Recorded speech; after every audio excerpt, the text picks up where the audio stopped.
Hello Ram గారు. Hi Nagaraju. జీవితం చిందరవందరగా వెళ్ళిపోతూ ఉంటుందండి కొంతమందికి. సింపుల్గా చెప్పాలి అని అంటే ఎటైపు వెళ్తుంది, ఏంటి, ఏ విధంగా అవుతుంది అర్థం కాదు. కొన్నిసార్లు అన్నీ క్వశ్చన్ మార్కులే పడిపోతాయి మనకి తెలియకుండానే. కొన్నిసార్లు ఏమవుతుందనంటే మన దగ్గర హైలీ పొటెన్షియల్ ఉన్నా దేనికి పనికి రాకుండా అలానే కూర్చునిపోతాము. ఎలా అనంటే పలానాది చేద్దాం అనుకున్నా కూడా బేసిక్ నాలెడ్జ్తో పాటు డీప్ సెన్స్ ఉన్నా కూడా దాన్ని చేయలేం. ఓవరాల్గా మాట్లాడాలి అని అంటే అందులో ఉండేటువంటి నన్ను నేను ఏ విధంగా తెలుసుకోవాలి, అంటే నేను ఎందులో బెస్ట్, నేను ఏంటి, నేను ఎందులోకి వెళ్ళాలి అని నన్ను నేను ఎలా తెలుసుకోవాలి, ఎలా వెతుక్కోవాలి. ఎందుకంటే 10 మంది నన్ను డిసైడ్ చేయకూడదు, 10 మందిలాగా నేను కాదు, నేనంటూ ఒక యూనిక్ పీస్ అనేటువంటి ఆలోచన అతనికి కూడా ఉండాలి. సో అది ఎలా అండి, how to identify our self అనొచ్చు, హిమ్సెల్ఫ్ అనొచ్చు, వన్ సెల్ఫ్ అని. ప్రపంచంలో ఈ భూమి మీద ప్రతి మనిషికి ఒక్కసారైనా మైండ్లో మెదిలే ప్రశ్న ఇది. ఒక 3 చాలా టఫెస్ట్ థింగ్స్ ఉంటాయంట ఈ భూమి మీద నారాజు. 1 ఉక్కు, 2 వజ్రం, 3వది తన్ను తాను తెలుసుకోవడం. 3 చాలా టఫ్, చాలా కఠినంగా ఉంటాయి.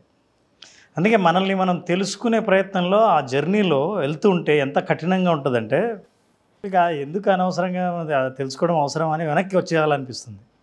ఎందుకంటే ఇంటర్నల్గా ఎప్పుడైతే ట్రావెల్ చేశాడో లోపల చాలా విషయాలు, చాలా ఫ్యాక్ట్స్ తెలుస్తుంటాయి. ఈ ఫ్యాక్ట్స్ని డైజెస్ట్ చేసుకోవడం కష్టం. అందుకని చాలామంది జర్నీ స్టార్ట్ చేసి వెనక్కి వెళ్తారు. ఎవరి గురించైనా చెప్పండి, మీ గురించి నేను చెప్పనని కాసేపు విని వెంటనే తెలుసుకోవడం కంటే మిమ్మల్ని వ్యతిరేకించడం మొదలు పెడతారు. అవును, తను తాను తెలుసుకోవాలి. ఎట్లా అంటే 2 రకాలైనవి. ఒకటి ఏంటంటే ఇంటర్నల్ సెల్ఫ్ అవేర్నెస్, అంటే మనం ఏంటో మనకు అంతర్గతంగా మన గురించి తెలుసుకోవటం. ఎక్స్టర్నల్ అవేర్నెస్, ఎక్స్టర్నల్ అంటే ఈ సమాజం గురించి తెలుసుకోవడం. ఈ సమాజం గురించి తెలుసుకునే ముందు నిన్ను నువ్వు ముందు అర్థం చేసుకోవాలంటే ఒక 4 విషయాలు ప్రధానంగా ఉన్నాయి. వాటిని అర్థం చేసుకోవాలి. Number 1 self. నా గురించి నాకెంత తెలుసు, నా గురించే ఇతరులకు ఎంత తెలుసు. అంటే ఇతరులకు నాకు 2 తెలిస్తే అది ఓపెన్ ఏరియా అంటారు. అంటే నేను బహిర్గతంగా బయట అందరికీ ధైర్యంగా చెప్పుకోదగిన నేను, వాళ్ళకు కూడా నా గురించి తెలిసినా పర్వాలేదని అనుకున్న నేను ఎంత శాతం ఉంది. చాలాసార్లు మన గురించి మనం చెప్పాలన్నా, అవతల వాళ్ళకి తెలియాలన్నా మనం ఇబ్బంది పడతాం. తెలియకూడదని అనుకునే ప్లేస్ కూడా ఉంటుంది. కానీ వెరీ వ్యాలిడ్ పాయింట్ సార్. 2 సార్లు వినండి, ఇదే దాన్ని క్లారిటీ వస్తుంది. నా గురించి నాకెంత తెలుసో, నా గురించి నేనేమనుకుంటున్నానో ఇతరులు కూడా అదే అనుకునే ధైర్యం నాకుందా, that is open area. That is ఒక ఏరియానే సెల్ఫ్ అవేర్నెస్లో. 2వది నా గురించి నాకు తెలుసు కానీ ఇతరులకు తెలియదు. నా గురించి నేనేమనుకుంటున్నానో నాకు తెలుసు కానీ ఇతరులు అది అనుకోవట్లే, దాన్ని సీక్రెట్ అంటారు. ఇప్పుడు ఎవరైనా సరే, for example, simple example, Nagaraju, when ever you think about your self, ఒక క్వాలిటీ గురించి ఆలోచించాలి. What quality immediately you think about your self? Immediately execute చేస్తాను. ఎగ్జిక్యూటర్. ఓకే, ఇప్పుడు సెల్ఫ్ అవేర్నెస్ ఎక్కడొస్తుందంటే నాగరాజు గురించి ఎగ్జిక్యూటర్ అనుకుంటున్నాడు. మరి బయట వాళ్ళు నాగరాజు గురించి ఏమనుకుంటున్నారు? టార్చర్. చెప్తున్నాను కదా, ఆ ఎగ్జిక్యూట్ చేసే ప్రాసెస్లోనే టార్చర్ చూపిస్తాడు అనుకుంటా. అంటే అందులో మీరు కూడా ఉన్నారు అనుకోండి, ఇదే నిజం. సో ఇది సెల్ఫ్ అవేర్నెస్. పక్కా అవేర్నెస్ ఉందని అర్థం, కానీ నిజమే కానక్కర్లేదు. అందుకే సెల్ఫ్ అవేర్నెస్ చాలా అవసరం పూర్తిగా. ఇందాక ఒక మాట కూడా అన్నారు కదా సార్, క్వాలిటీ అని చెప్పేసి. ఆ క్వాలిటీ రావటం కోసమే ఇదంతా జరుగుతుంది. అది అర్థం అవతల వాళ్ళు చేసుకున్నా. ది మోస్ట్ ఇంపార్టెంట్ అంటే మన గురించి మనం ఏమనుకుంటున్నాం, ఇతరులు ఏమనుకుంటున్నారు. 2వది అయితే ఇంకోటి, మనకు అవతల వాళ్ళకి తెలిసింది మనకు తెలియంది ఏంటి. మన గురించే అవతల వాళ్ళకి కొన్ని తెలుసు కానీ మనకే తెలీదు, అవేంటి, అదొక ఏరియా. మొదటిది మీకు తెలిసింది నాకు తెలిసింది ఏంటి, నాకు మాత్రమే తెలిసి మీకు తెలియంది ఏంటి, మీకు మాత్రమే తెలిసి నాకు తెలియంది ఏంటి, మీకు నాకు ఇద్దరికి తెలియంది ఏంటి. ఈ 4 విషయాలు కనుక మీరు తెలుసుకోగలిగితే మొత్తం మీ జీవితం గురించి, మొత్తం మీ గురించి సెల్ఫ్ అవేర్నెస్ ఉన్నట్టే, స్వీయ అవగాహన ఉన్నట్టే, మీరేంటో మీకు స్పష్టంగా తెలిసినట్టే. అసలు ఏంటి ప్రయోజనం మీ గురించి మీకు తెలిస్తే? అంటే రేపు ఎవరైనా నాగరాజు గ్రేట్, ఫెంటాస్టిక్, అసలు నాగరాజుకి మించిన వాడు లేడు అని అంటే నాగరాజు ఉబ్బిపోడు. నాగరాజుకి ఏం తెలుసు, నాగరాజుకి చాలా డెవలప్ అవ్వాల్సినవి ఉన్నాయి, నాగరాజు నేర్చుకోవాల్సినవి చాలా ఉన్నాయి అన్నా కుంగిపోడు. ఎందుకంటే నాగరాజు ఏంటో నాగరాజుకు స్పష్టంగా తెలుసు. ఇది పెద్ద ప్రయోజనం సెల్ఫ్ అవేర్నెస్ వల్ల.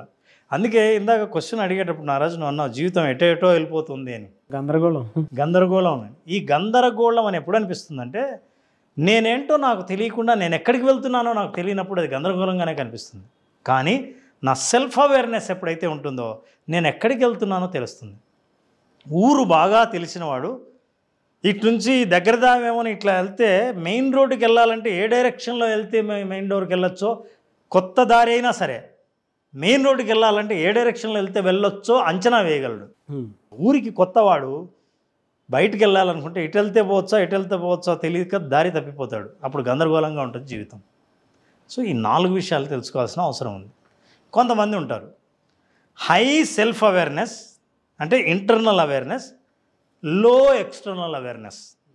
బయట వాళ్ళు ఏమనుకుంటున్నారో దాని గురించి జ్ఞానం చాలా తక్కువ, కానీ తన గురించి తనకు జ్ఞానం చాలా ఎక్కువ.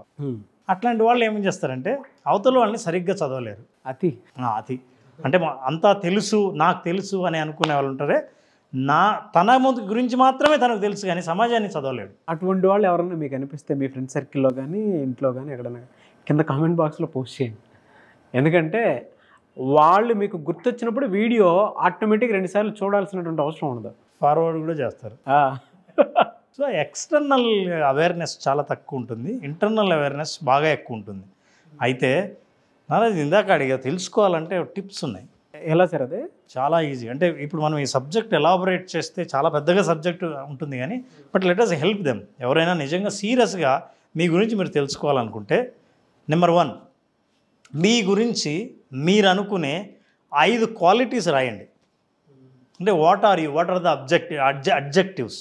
మీ గురించి అడ్జెక్టివ్స్ ఏంటి అంటే నేను మంచివాడిని, సహాయం చేసేవాడిని, చాలా కూల్గా ఉంటాను, స్ట్రెస్ ఏవైనా సరే మీ గురించి ఏమనుకుంటారో 5 అడ్జెక్టివ్స్ రాయండి, పక్కన పెట్టండి.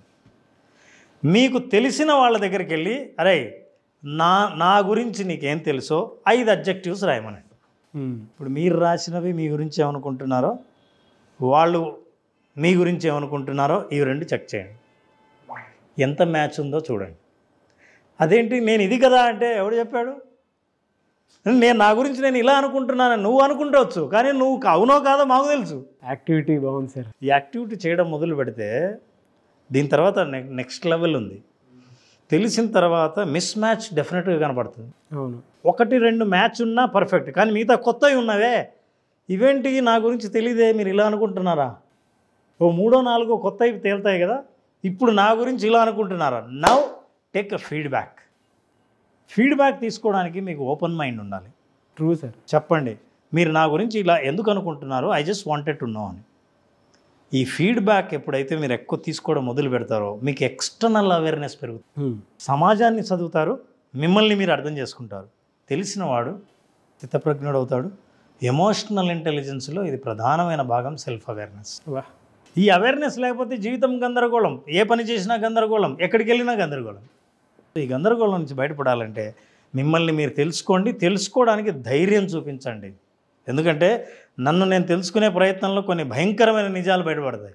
నిజం సార్. అది ప్రాక్టికల్గా మనల్ని మనం తెలుసుకోవాలి అనుకుంటే మనల్ని మనం చెక్ చేసుకోవడానికి మనకు చెక్ లిస్ట్ పెట్టుకోవాలి. మనం ఏంటనేది తెలుసుకోవడానికి పక్కనోడి దగ్గర కూడా చెక్ లిస్ట్ని మ్యాచ్ చేసుకోవాల్సినటువంటి అవసరం ఉంటుంది. ఇప్పుడు మీరు పూర్తి వ్యతిరేకమైంది మీకు అవతల వాళ్ళ నుంచి వచ్చాయనుకోండి, ఇక మీరు మీ పనులు ఆపేసి అసలు ఏంటో తెలుసుకోవాల్సిన అవసరం ఉంది. అవును. అలా తేల్చుకోకుండా తప్పించుకోవాలని అనుకునే వాళ్ళు ఎవరైతే ఉంటారో లైఫ్లో ఒక మూసలో బ్రతుకుతుంటారు, ఒక బావిలో కప్పలాగా ఉంటారు. నా గురించి నేనేమనుకున్నానో, నేను సమాజం గురించి ఏమనుకున్నానో అది కరెక్టే అనే భ్రమలో ఉంటారు. కానీ బయట ప్రపంచానికి అంతా ఇతను అనుకున్నది ఇతని కాదు అని తెలుసు. చివరిలో ఉంది ఏంటంటే I don't know, you don't know. నా గురించి నాకు తెలీదు, మీకు తెలీదు.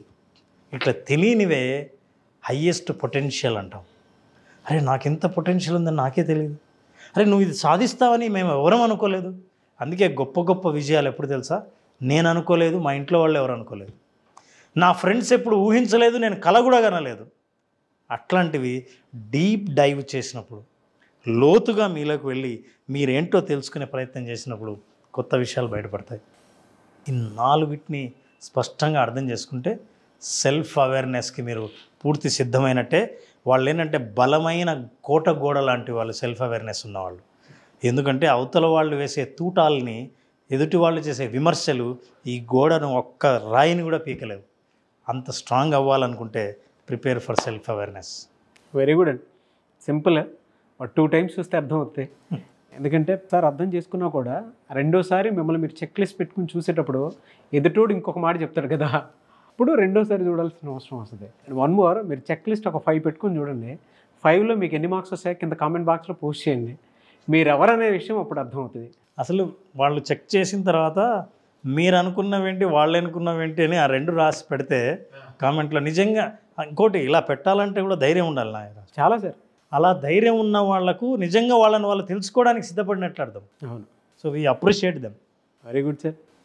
Thank you so much Ram గారు.